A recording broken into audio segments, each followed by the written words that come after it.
All right, 97.7 Outlaw Radio FM listeners, you already know what time it is, and right here, right now, we actually have a legendary individual right here on the line. We got the one and only Tobin Costen. He is actually the former vice president and general manager of No Limit Records, and on top of that, this individual was also the manager of the one and only Master P. So we're definitely in for a treat, ladies and gentlemen. Tobin Costen, how are you doing this evening? I'm doing well, Immortal. How are you doing, man? I appreciate you having me on the line. Hey, man, I gotta say, it's definitely an honor to be able to chop it up with you this evening, man. Honestly, you've done so many legendary things within the music industry, man. So just being able to chop it up with you on my radio station dial this evening is truly a blessing and an honor tonight. Well, I'm telling you, the honor is mine. I know you got a lot of listeners, and I appreciate you taking the time, man. And oftentimes, folks want to chat, and it's always impressive when I think about all the great people are still keeping hip-hop alive and all the things that we've done and I've done in my career. But I know you're a busy guy as well, Tobin, so I'm going to dive right into this interview, man. But I want to take you back to to your college days where you actually met the one and only Master P during the beginning stages of No Limit Records. I was wondering if you can actually tell our listeners the story behind that meeting and, of course, what actually made Master P decide to make you the vice president of the label. Well, so during the time I had a radio show with a DJ called GMS, and we had the Rap Attack in Spokane, Washington. So I was always doing parties and events, and we had a rapper that basically bailed out on us on a last-minute show. And my godbrother was a manager at Foot Locker, and he would always go into Foot Locker because he always wanted to get the best and brightest new shoes over there at Foot Locker. So what he wound up doing, my godbrother connected me with them and said, "Hey, I got this guy, Master P. He's not really well known yet, but he works hard. He'll do the show for you." And we had him come into Spokane and do a show, and we just hit it off immediately. So our relationship became kind of strong through that. I started doing promotion for him and marketing. I was doing things in Seattle and Portland and Spokane and parts of Idaho and Boise and Salt Lake City. And I was traveling all these locations doing things, and he just loved the way that everywhere I went, we saw, movement of No Limit Records, and people would talk about it. And then at that point, when I was moving to the Bay Area, he was telling me, I was thinking about where I was going to move. Was I going to move to New York or L.A.? He was saying, "Man, the Bay Area is where you need to be. Come work with me. We're going to do something legendary." And then I moved to the Bay Area, and from there, the rest was history. I went on working for him full-time together because I've got a sound, I've got some ideas, but I think if we put together a full business and really blow this thing up, it could be special. And that was really kind of how it came to be. And I got to say as well, this being able to move to the Bay and actually be Master P's manager himself, and of course, the vice president of the label. If you don't mind me asking, when you actually first started managing Master P, did you actually think he would be as big as he is today? Because he's a household name, even outside of hip hop. Yeah, I really thought he was going to be big because I've always had this mindset of, if we did the right thing and we had a passion for hip-hop, it could be big.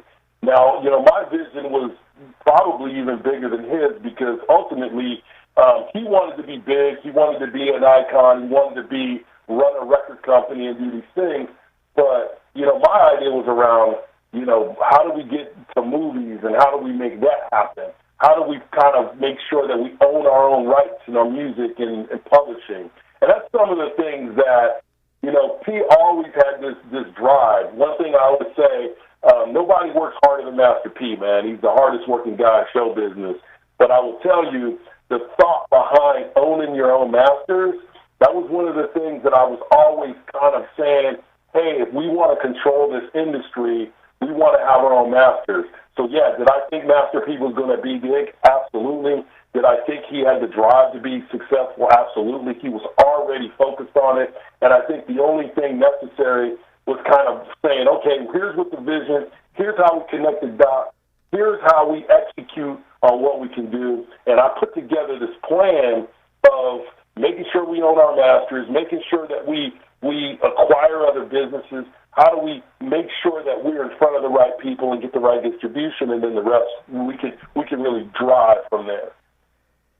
And also as well, one of your jobs at the label actually included finding and signing artists. I was wondering if you can actually tell our listeners, what artists did you actually happen to discover during your time at No Limit Records?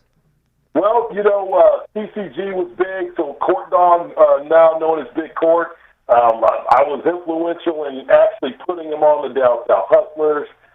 20 to Life was artists that we put on the Down South Hustlers. So a lot of the artists that we put on the Down South Hustlers was important, and that was really what kind of bringing them out. I think P had already started a relationship with Servon, and then meeting Mia X. So I would say like the whole process of bringing on Mia X and bringing on Servon, and then also making sure that we had Moby Dick, because P was related to Moby Dick, and then bringing them out to the West Coast and bringing out KLT to the West Coast. That was a huge piece of what we were doing.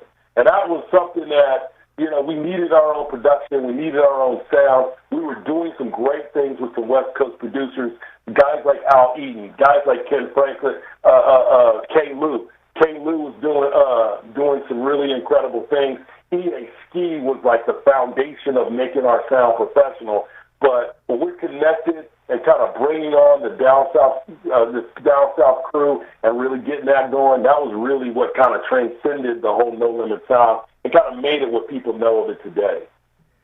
And I gotta say as well, when it comes to No Limit Records, man, in my personal opinion, and I'm not even just saying this because I got, the former vice president on the line, but I gotta say, No Limit is probably one of the most influential hip-hop labels in all of the hip-hop community, in my personal opinion, man. You guys did so much legendary things throughout all the years, man, that I think 50, 60, 100 years from now, people are still going to be talking about No Limit Records, no question about it. I agree. I think, the whole concept of doing the pre-marketing inside of the album covers and using the artwork to really push the next project, owning our own masters, making sure that people understand that we were coming through and doing our own tours and funding our own tours. We were doing parties and events consistently, doing giveaways like no one else is doing giveaways. And then the ultimate, the 85-15 distribution deal that we did is definitely legendary. Because there was a time when Master P was, he had some contracts on the table. Big Beat Atlantic was one of the ones he was ready to sign.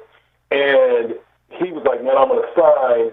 And I was like, no, we don't need to do that. We need to hold out. And he was really focused on, hey, I'm going to sacrifice the Master P name. And I think the conversation I had with him that kind of changed his mind, he couldn't rap on anybody's album. So any of his brother's projects, any No Limit projects, he'd have to get permission from these record companies to do it. So I said, we're not doing that. We're going to hold out. We're going to move forward. We're already selling a lot of records. And basically, by not signing that deal with Big Beat Atlantic, by not signing a deal with MCA, and us being able to sit down and carve out a deal with Priority, a distribution deal, and then already have these albums we were working on. We had already started working on the Ice Cream Man. We had already started working on the TRU True album that had the I'm Bounded on it that kind of blew us up. We were already working on Mia X's project. We were already working on Servon's project. We were already working on putting together a project with Moby Dick and C Murder and Silk. That's really the focus, was like we were right there. And if P would have signed that deal, it would have changed the whole history of No Limit Records and his history as a rap mogul, really. And I'm kind of glad that I was able to kind of say, no, we're not doing that, and move forward in a different direction. And also as well, in the year 1995, you actually did vocals on the Real Untouchables album titled True on the song 3 Strikes. I was wondering if you can actually tell us a bit more about that experience. And of course, what was it like coming from behind the desk to behind the microphone for this project? Well, it was kind of fun. I mean, so when we put that True album together, you got to understand, we did that whole project in 2 weeks. So it was one of those things, what sort of skit should we do on the project, what sort of songs we should do. So how we broke that down, we had songs for the entire group, So the original group of, what I would say is that the main foundational group with King George and Callie G and Silk and C and P, and putting that together, the whole focus of that project was just, and obviously Big Ed, it's like the project was about, okay, that was completely TRU. That was completely the Real Untouchables. So what we tried to do is make sure that we had songs that had all the artists on it, and then we had each artist had their own kind of solo project. So if you listen to that TRU album, P had his own songs on there, C had his own songs on there, Silk had his own song. And at this point, this was a King George song, The Three Strikes, and the whole point was about getting locked up and what that was like and facing three strikes. So we needed kind of a voice to be who's going to be the judge, who's going to play the captain at the prison or at the jail where we were supposed to be at, playing this doing this story. And it just happened to be my thing because I did some acting and voiceover and stuff like that. So it just made the decision pretty easy to put me in place to actually do those things and to do some of the skits. So the great thing and the fun thing about it, we wanted to tell a whole story of that True album. We wanted to make sure that people could envision themselves having that life of being on the streets and being a hustler, getting locked up, and what's the downside of getting locked up, and supporting your friends and having this kind of tumultuous relationship with a woman. So all of these things together made that whole album. So me getting in front of the mic was kind of it was exciting because it's just because it was something different. But I had already done the voiceovers and radio and all that kind of stuff. It just made sense to put together. And I got to say as well, that project is absolutely phenomenal in my personal opinion. The one song that I've always enjoyed is Anything Goes off that particular record. Yes. That was a good record. Like the whole project, if you think about it, we had beats by like Al Eden, we had beats by K. Lou, and then obviously we had beats by. This was prior to the whole bringing on Carlos Stevenson and Craig B and making the beats by the pound. But Moby Dick doing production, KLC doing production, putting it together to make a full album. And Anything Goes is one of those hit records. So if you listen to that album, you could feel the transition from the West Coast to the South because it has a West Coast feel, it has a down South feel, and it's a well-rounded album that just really is kind of laid the foundation for No Limit Records. Is when people think about No Limit and who No Limit is, it's like Big Ed, King George, Master P, Silk the Shocker, C Murder, like everybody, Callie G, everybody together on the project to make something special, and it was like lightning in a bottle, and that's really what blew up the label. And also as well, on October 21st of 1997, you were actually the executive producer for TV's project titled True Vision. I was wondering, what is the story behind this phenomenal project? And of course, what was it like just being in the studio working with that phenomenal hip-hop trio? Well, just, ultimately it was just how do I put a sound together that makes sense, and how do we make a national project? One thing about the time, like when we think about No Limit Records, it was, okay, we had this West Coast sound, and then we had this down South sound, and kind of combining the West and the South. The ultimate goal of the True Vision project was, how do we put together this project, and it's a national album, and it's something that could do some damage. And it was something that hit the Billboard charts, and it was popular, and it was an opportunity for folks like King George to kind of spread their message and show that they're able to produce an album or be a part of an album and and kind of show the world that King George and folks like that can carry an album. And also as well, before we actually move off the No Limit Records days, the one thing I have to ask, I remember a few moments ago you briefly mentioned C Murder, which is Master P's brother, but a lot of individuals, especially this day and age, if they don't know old school hip hop, they might not know exactly who Corey Miller is, aside from his controversy. I have to ask, what was he like just being around? Like, could you actually tell our listeners a bit more about C Murder himself, aside from all the stuff that's currently going on? Well, C Murder was just a guy who would give you the shirt off his back, and people loved and respected him. Like it didn't matter if people were executives, it didn't matter if people were in the streets. people respected him because he was a man of his word. And one thing I will say about Steve, he always watched his friends and family's back. He was always supportive of other people, always kind of walked his own way. So, you know, if P wanted him to do something he didn't want to do, he just wouldn't do it. And he was kind of a very strong-minded individual who just loved people. He loved supporting people. And if you were loyal to him and supported him, there was nothing he wouldn't do to love and support you back. So if you think about, even through this controversy, there are folks who just stand by him 120% over anybody. You know, even folks that, you know, he sometimes didn't get along with. And when even the split when I left No Limit and how that went down, I always had the ultimate respect for him because he was just always a man of his word and supportive and caring and absolutely loved his friends and his family. I remember as well when I think it was around 1998 criteria when I actually got my hands on C Murder's debut album, Life or Death, man. In my personal opinion, one of the most amazing records I ever heard, man. There was not one song on that I didn't skip. Like, it was so many amazing features from, like, UGK to, like, Soulja Slim, you know, Moby Dick. Like, the list goes on of just amazing artists that actually worked on that project with him. Well, you got to understand, everyone respected C. They wanted to be down with C. So C, if C wanted them to be a part of the project or whatever C was doing, they wanted to do that. You know, if you think of folks when Snoop Dogg came on that label and you know, C watched Snoop's back and always supported him. Snoop to this day talks about great things about C because C was special. And everybody wanted to be a part of his projects and do his records and be a part of the music and the movement. And C Murder was more than just music. He was a movement, and people supported him because the sound was there, but also he lived how his music was. He was all about the people. And if you listen to that album talks about making decisions based on life and death, but it's all about people and having people follow him and him supporting people as well.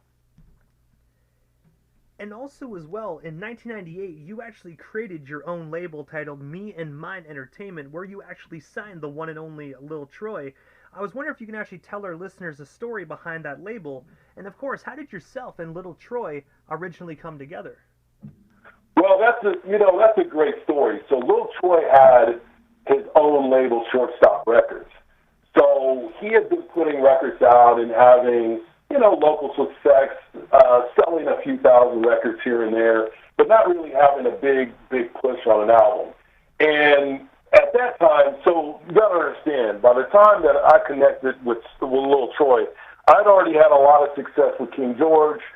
We were doing albums and projects like Luke Calhoun and Ghetto Politician. I did CCG with Cisco and Court Dog, who's now Big Court. We've done compilations. We had dropped album after album. We did an album, Cali's Finest, that featured Casey and JoJo from Jodeci. So we had hit album after album, Billboard chart after Billboard chart. And at that time, Troy was really frustrated that he was investing his money and time and effort into other artists and they didn't want to do the work. So I had met him because he had an album by Mass 27 that he was trying to promote. Mean Green, and for your listeners who don't know Mean Green had an album out on No Limit Records that was Gold, a compilation, and he was a DJ at KBXX The Box. And he had introduced me to Troy. So the biggest thing about introducing me to Troy, I helped him market the record, the Mass 27 record, and it did okay, but the challenge was it just didn't get over the hump. And a lot of it had to do with, you know, artists not, you know, doing all the work necessary to kind of blow a record up. There's a lot of press that needs to be done, a lot of marketing, a lot of ads, a lot of shows, and it takes a while sometimes to break an album. So Troy was frustrated, and he had said to me, man, I'm going to quit this business. I'm putting my money into it. And I had a conversation. I said, hey, look, instead of us investing in these artists, why don't we invest in us or in you and what you're doing? And the thought process was, hey, we do my album, Big Fish in a Small Pond, and we do his album, which was Sitting Fat Down South. We made a decision to do his album, and we put every aspect we could in the project. So we did a deal for me to do the distribution of his label, Shortstop Records, and he is an artist. So what happened was we did this three-pronged approach. Troy said he would take care of production and make sure the music was right. We had Stan Cobble, known as SK, would do a lot of the street team, and I would be responsible for marketing and distribution and making sure that we had enough albums in retail stores so we could hit on Billboard and continue to sell. Once we dropped the project, we went to different DJs, including KBXX, The Box, Mean Green, to get the record played, get it in the mix, and we were getting that in the mix. At the same time, Stan Cobble was getting it directly into some of the record pools and some of the DJs, and I was working the retail angle, making sure that we had enough albums in the store. We were doing price and positioning, and we were driving everybody, doing radio advertisements to drive everybody to the retail stores to buy the album. So when we did that, the album just started to cook. Like, we were selling so many albums that people didn't quite understand or get it. But the Wanna Be a Baller song was so big on the radio, we just couldn't even keep up with enough CDs, because the CDs and cassettes, because we were pushing so many albums. And what happened was we sold nearly 400,000 albums before Troy had a situation where he was going to the federal penitentiary, and he needed some money in order to really fight that and really keep the album going. So there was a decision made to sign to Republic and Universal in order to get some upfront cash in order to keep that album moving. And that album wound up selling more than 1 million copies.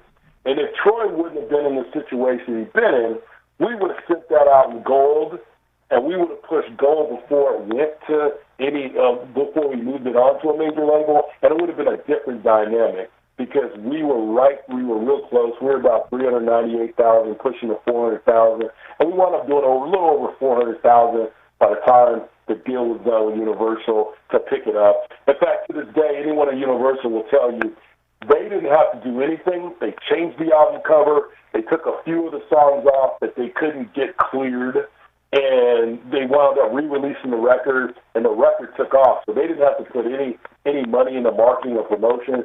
All they did was change the album cover, put it on, and it just got legs and continued to move and sell a lot of units.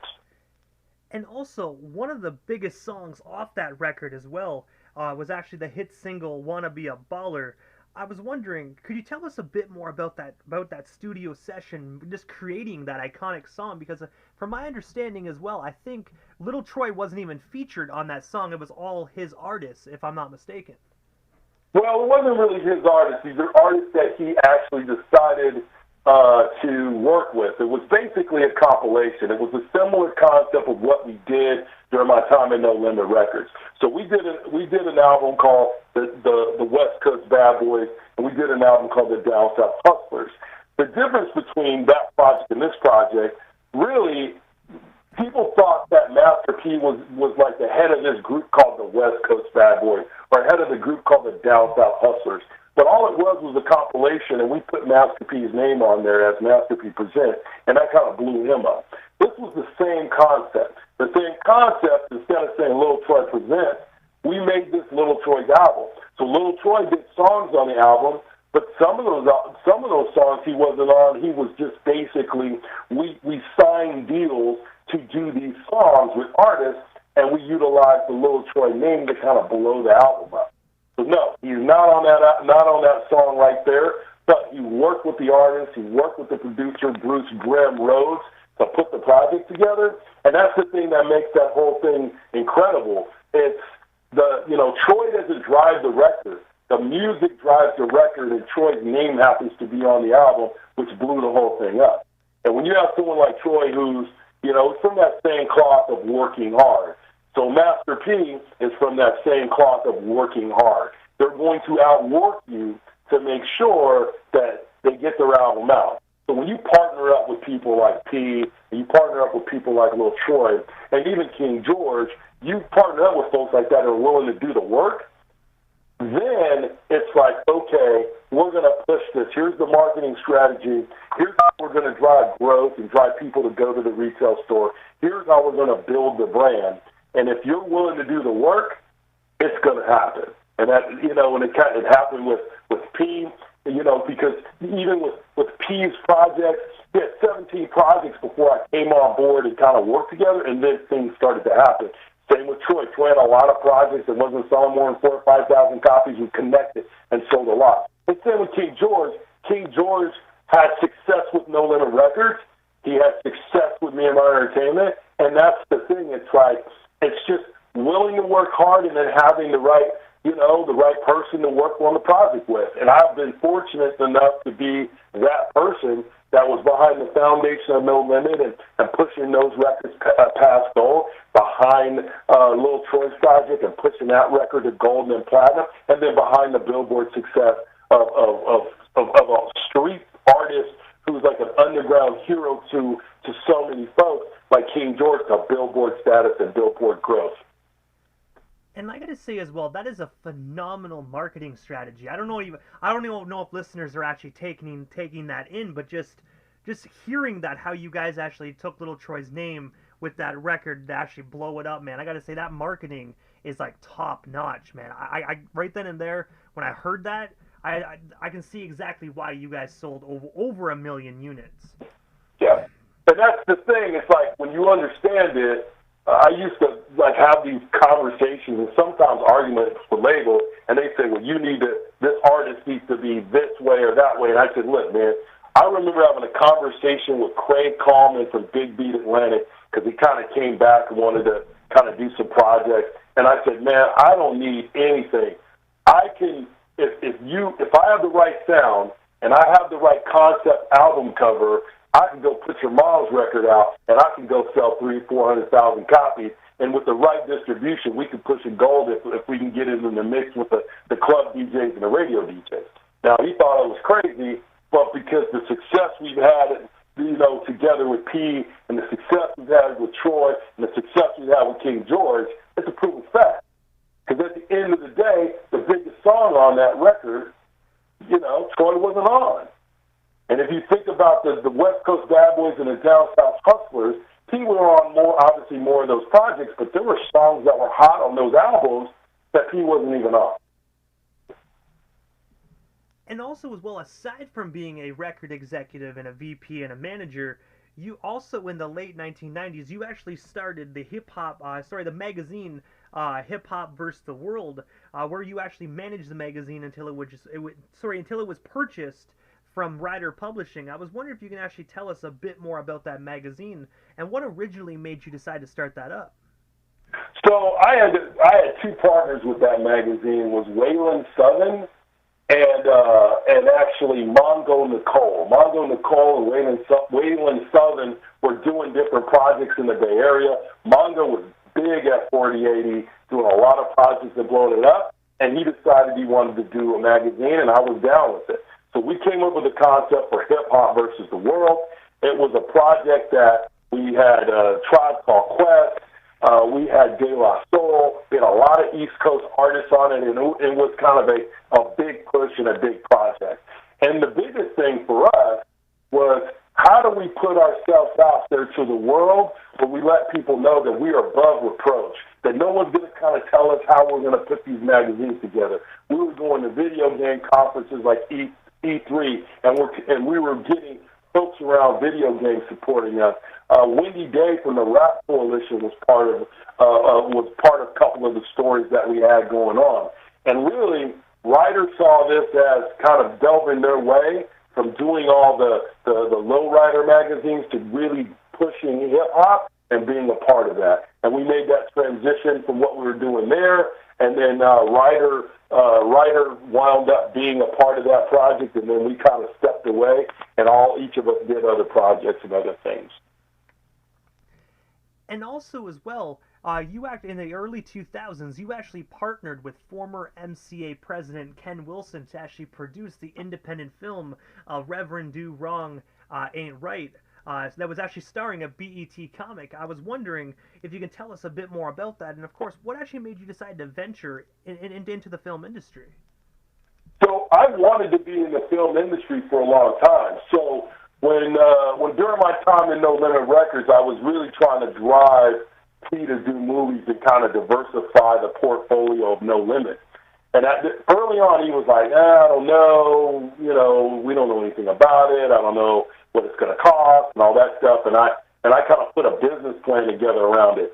So what happened at James P's mind, we went to Friday, the first Friday movie starring Ice Cube and Chris Tucker, and we were over there, met a whole bunch of people, and saw kind of a couple of days of shooting, and we're like, wow, we could do this.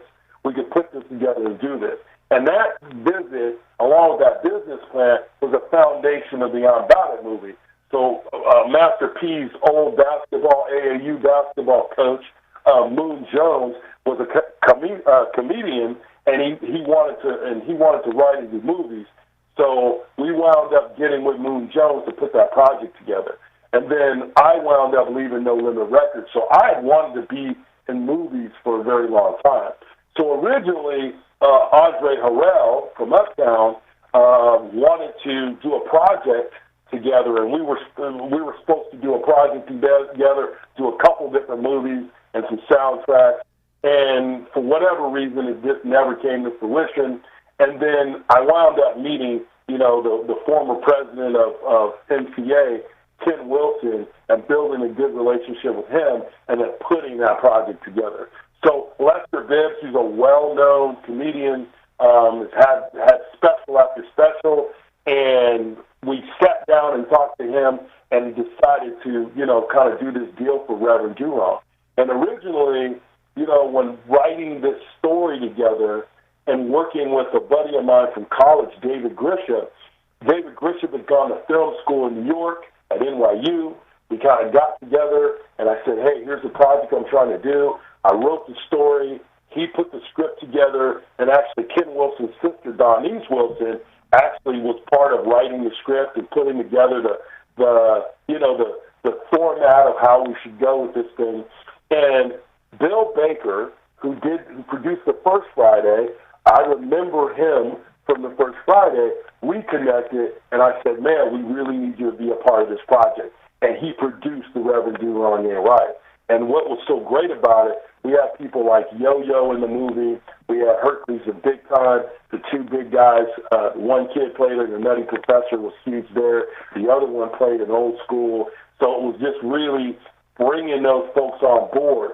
Folks like Victor Segunde, who's been in movies like Can't Hardly Wait and Crimson Tide, and Bill Lee Brown, who's been in everything from 90210 to General Hospital. He was a part of the project as well, and getting these well-known actors that are character actors to be a part of the project just absolutely made sense. And even, getting someone we had Eddie Murphy's head of security who actually played a bit part in it too. So we had a variety of folks that were well-known, and getting Yo-Yo part of the project, it just made the project go, and we had some success. We released that project on DVD on Amazon Prime, and it was a top 20 most downloaded movie on Amazon Prime, and it just really had some legs and did really well for us. And while we're still on the topic of film and whatnot, I remember reading this article actually before I even got myself into the music industry. I think it was 2016 criteria, where you were actually working on a 2 Live Crew biopic.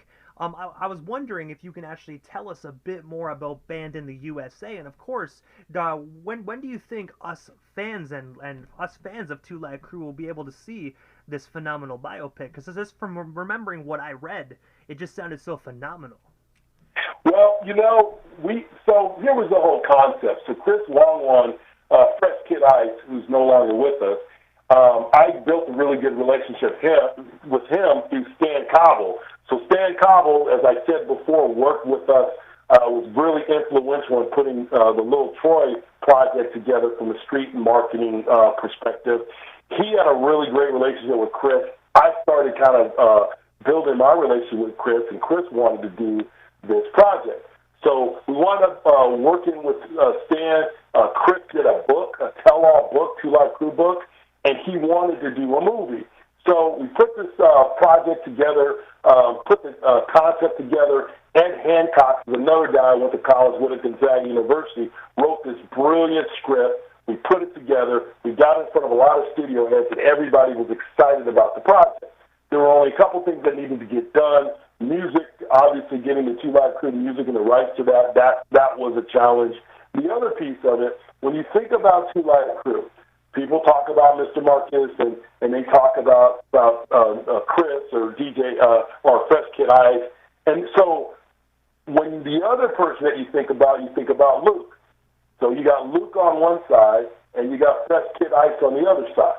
Now, sometimes they get together and do shows and all that stuff, but we really needed Luke and Fresh Kid Ice to get on the same page because that's the only way the movie studios are going to do this. They were not going to tell one side of the movie. They wanted to tell the whole story. In order to that, we need to get them together. And because we couldn't get them together, that's what kind of put things on the back burner. And then, unfortunately, during that time, Chris wound up passing away. And right now, his kids have the rights to the story because I purchased the rights to the story for a certain amount of time. And then I had a certain amount of time to get the movie produced. And even though I worked on getting Luke involved and trying to do something together, sometimes two people are kind of set in the ways that they want to do that. And right now, Chris's children are really focused on making sure that whatever projects they do, put their dad in the best possible light and making sure that it's something that makes sense. So it might be a little bit of time before the fans get a chance to see that project. But there's a great script right now, ready to go. All we need is just to make sure that Chris's children and Luke kind of come together, and then we can move forward and do some really crazy movie that would be really exciting. Because if you like the NWA story, the Two Live Crew story is that much more crazy. There's that much more going on, and how they were basically getting pushed by the federal government, and how the whole concept of parental advisory stickers is all about Two Live Crew. And you think about the girls and the parties and the drugs and all that stuff in the story and everything they went through to sell millions of records to be known all over the world. Still to this day, people will play, Me So Horny, and people go crazy over that song, whether people are 50, 60 years old or young teenagers. They love that music and love what those guys did.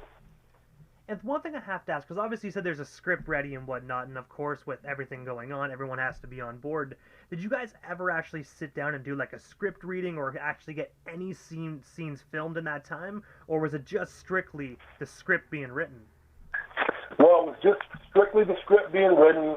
We did have we did do a couple little things with some screenwriting. We did shoot some footage of some different projects or different things that were going on. We tried different things, but that is as far as we got. And like I said, all the major movie studios were interested in this project. It's just when you can't get everybody on the same page, it just doesn't happen. So that's the thing about that side of the story. Folks want the entire story. Now, they could have said, hey, one studio could have said, hey, we're going to do Luke's side of the story, and the other studio could have said, hey, we're going to do the other side of the story. Then there's this fight over the music, and because if you don't have music, you do not have a movie, especially when you're talking about Two Live Crew. So it's important, the difference between a major blockbuster and something like a made-for-TV movie, not that there's anything wrong with a made-for-TV movie, but the difference between a blockbuster and that has to do with the music. But I have to ask, Tobin, what is next for yourself? Because I do know we only touched base on like a sliver. This was like a 1% highlight of your iconic career here this evening. But the one thing I have to ask, what is next for you? Is there anything we happen to miss during this broadcast? Anything else you do still wish to talk about or promote? Well, we still got you here live on the Canadian airwaves this evening. Yeah, a couple projects that I'm working on right now. My beverage business, Psycho Cider. We're based out of California, doing real well. We got a little bit of a hiccup with COVID, but now that everybody's doing events again, we're sponsoring events all over California. We're working on deals to do distribution throughout the United States and trying to push our way to Canada. So Psycho Cider is insanely good. It's something that's really near and dear to my heart. The other thing I'm working on, producing an EDM album that I think will be hot. It's called Tattoos and Sodas, so I'm producing producing that project that I think is going to be exciting, the EDM project that should be out later on this year, and then really working on the next project, the next movie. The ideas around almost got a script together, so working on that, and it's called The Happy Ending. It's about two guys on house arrest, and it's a comedy. So those are really some of the projects that we're doing currently over at Holy Names University teaching. I'm a professor, and I really enjoy doing that. We got some really great students over there, and just really focusing on just taking care of my family and making sure we continue to do great things. And I love living in California. I have a great life there, and I've been traveling like crazy all over the place. Just, and everyone has shown me so much love and respect. And when folks say, like, hey, that concept around putting album covers inside of an album, man, that just blew my mind, and people know that I was behind that. Or the concept of artists owning their own the rights to their music and owning their publishing. When people talk about that and they say, hey, you were influential, you're the guy behind that, and people talk about that, it makes me feel special, and I'm so thankful. And more people are hearing the story and loving the fact that I was the person behind No Limit. I was the person behind Lil Troy Shortstop Record, and I was the person behind the success of King George, and continue doing projects and working on projects. It's just been a wild ride, and I'm glad to be here and to continue to do it, man. And the one thing I have to do ask quickly, because obviously, you know, you have such an extensive history within the music industry. Do you actually do any consulting for like independent hip hop artists that do actually want to like purchase like kind of like a meeting with you to kind of learn the ins and outs of the music industry? Well, I mean, honestly, sometimes I do. It just depends on the project, and it depends on if it's something that I believe in. I do. And a lot of times it's like I'm willing to support people and give them my honest opinion on something. I mean, it's very rare that you're going to get me to do something. And I have folks that call me and reach out to me on Instagram, my website, all the time. It just depends. If I do something that I think is special, I definitely will support, and I definitely do have no problem with having a meeting with folks. It just all depends on the project and what it is. But also as well, this is the time in the interview quickly that I give a chance for the individual that does slide into the radio station airwaves, just a chance to give like shoutouts to whomever they want to give shoutouts to, but most of all your social media handles. That way our listeners can follow you and stay updated on everything you got going on if they're not already doing so. Absolutely, man. Anyone can find me. My website is Tobin Costen. My last name is spelled COSTEN.com. You can send me an email there. I am usually really good about getting back to people. If you're on Instagram, you can follow me at Tobin Costen, TOBINCOSTEN. Between Instagram and that, you can always follow me. And then my beverage company is SIP Psycho, SIPXAIKO.com. So anyone can find me online, man. So if you're on Instagram, hit me at Tobin Costen. You will find me, and I will always reach out back to people and let them know what's going on. And I gotta say, first and foremost, Tobin, thank you so much for just giving us a bit of your time here this evening, sharing some amazing stories, some of your industry knowledge, and of course, just chopping it up with not only myself, but the radio station airwaves this evening, man. It truthfully was an honor, and hopefully down the line, we can make this happen again sometime soon. Oh, absolutely, man. It's an honor to be on your show, Immortal. If there's anything I can do to support you, I'm here anytime, man. Call me. I'm on the show, man. Hey, man, the same goes for you, man. Anything you need radio station-wise, don't hesitate to reach out, man. My number, I'm only a phone call away. All right, man. That sounds good, man. You be safe. Thank you to the listeners. Thank you, Immortal. And if there's anything, let me know. Be safe. Most definitely, man. Have yourself a wonderful night. You too, man. Be safe. Peace.